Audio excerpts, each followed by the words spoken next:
You have brains, you have a body. If you look at human mechanism as a machine, you must understand, even if you have a great machine, if there is no lubrication, it will not function well.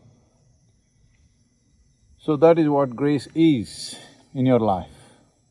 You may have intelligence, you may have resource, you may have opportunities, but still, for it to happen, grace is needed.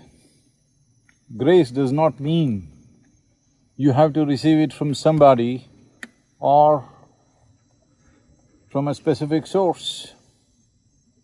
As there is gravity, there is grace. The important thing is to become available to it. Every successful human being who have done anything significant in any field of life have made themselves available to grace. Either knowingly or unknowingly, consciously or unconsciously, they have become available to grace. Becoming available to grace is not about being religious, it is just about being open to the possibility of life. When I say possibility of life, if you are not overwhelmed with your own thought and emotion, essentially if you do not think too much of yourself, then you become available to grace.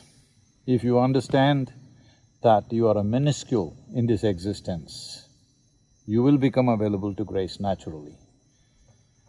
May you know the power of grace and may your life happen without impediments and obstacles and friction.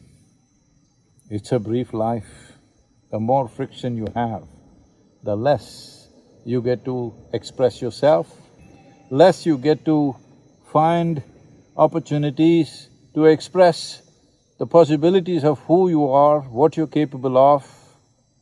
Because when we perform activity, it is important that activity is successful, because the purpose of action is success. Without grace, unnecessary entanglements can happen. May your life be a flood of grace that you carried through this life beyond your own expectations.